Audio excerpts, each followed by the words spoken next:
नमस्कार दोस्तों, फिर से हाजिर हूँ एक ऐसी कहानी को लेकर जो कहानी भदोही से जुड़ी हुई है, लेकिन कानपुर देहात में जाकर खत्म होती है। भदोही की रहने वाली एक लड़की जो बचपन से ही सपना सजाई हुई थी कि उसे जॉब करना है, वो भी कोई इधर उधर की जॉब नहीं, उसको एक गवर्नमेंट जॉब की तलाश थी। काफी मेहनत के बाद, कड़ी परिश्रम के बाद, कई परीक्षाएं देने के बाद, फिजिकल अटेंड करने के बाद वो जाकर उत्तर प्रदेश पुलिस कांस्टेबल में उसका नियुक्ति हो जाता है। धीरे धीरे करके थाने बदलते हैं, समय बदलता है, सब कुछ इधर से उधर हो जाता है और भी समय गुजरता है, इसकी काफी ज्यादा एक्सपीरियंस भी हो जाती है। फिर इसकी पोस्टिंग 112 कंट्रोल रूम में होता है, उत्तर प्रदेश के कानपुर देहात, थाना अकबरपुर बताया जाता है। वहां एक अपने कार्यभार को संभालती है, अच्छे से सब कुछ इसका चलता है, कोई इसको परेशान नहीं कर रहा था, हैरान नहीं कर रहा था। रोज की तरह ड्यूटी पर आना, ड्यूटी पर जाना। अकबरपुर का ही एक मोहल्ला है जहां ये किराए पर मकान लेकर रह रही थी और बहुत सुखी से जीवन जी रही थी।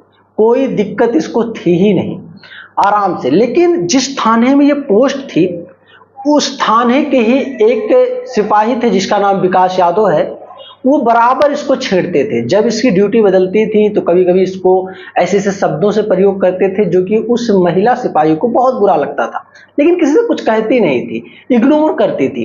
लेकिन कभी कभी इसको बहुत बुरा लग जाता था। कई बार विकास यादव को ये समझाने की भी कोशिश करती है कि आप ये जो काम कर रहे हैं मेरे साथ, जो गलत गलत टिप्पणियां करते हैं, उल्टी सीधी हरकतें करते हैं, ये बहुत बुरा हो जाएगा, मुझे बिल्कुल पसंद नहीं है। मैं आपके खिलाफ बड़े अधिकारियों से शिकायत करूंगी, तब जाके आपको पता चलेगा।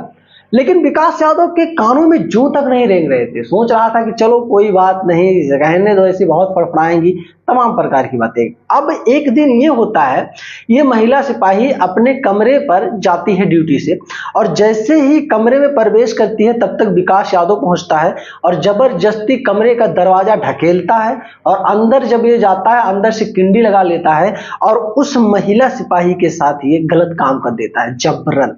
महिला सिपाही बहुत परेशान थी, हैरान थी। 20 जून की ये घटना है, किससे बताए, क्या करे, कहां से जाए, कुछ समझ में नहीं आ रहा था। पूरा दिन इसका गुजर गया सिर्फ सोचते और समझते हुए। अंततः इसने एक फैसला लिया कि सच में इसको तो अपना जुबान बंद नहीं रखना है। अब विकास यादव के खिलाफ इसको कार्रवाई करनी है तो करनी है।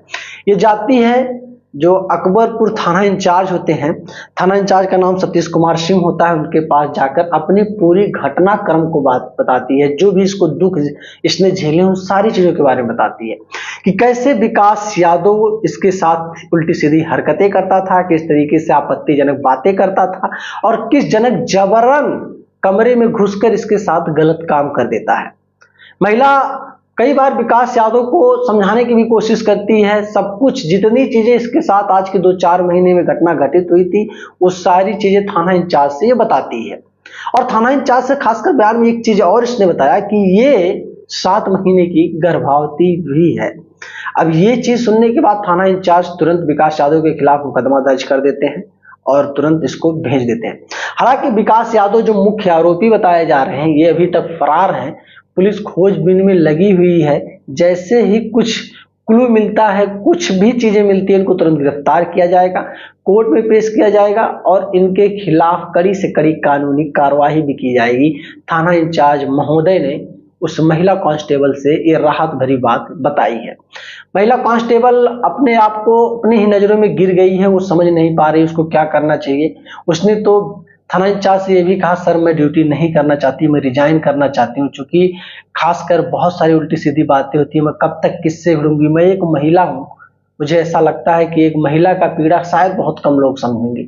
क्या पता आज मैं इस थाने में हूँ, फिर कल को दूसरी जगह जाऊं, वहां पे भी मेरे साथ ऐसी ही चीजें हो, तो मैं तो इस दुखों से कैसे उबरूंगी। लेकिन थाना इंचार्ज महोदय ने उनको समझाया कि आप बिल्कुल परेशान मत होइए, अब आइंदा से कोई भी पुलिस कर्मचारी आपके खिलाफ ऐसी कुछ भी चीजें नहीं कर पाएगा। पुलिस को एक चीज ध्यान में रखना चाहिए कि अगर विभाग में उसके साथ कोई भी गलत काम करता है, कोई भी कुछ चीजें करता, आपत्तिजनक बातें करता है, तो उसको तुरंत एक्शन लेना चाहिए, तुरंत उसको बड़े अधिकारियों से सूचित करना चाहिए ताकि उनके खिलाफ कड़ी से कड़ी कार्रवाई हो पाए।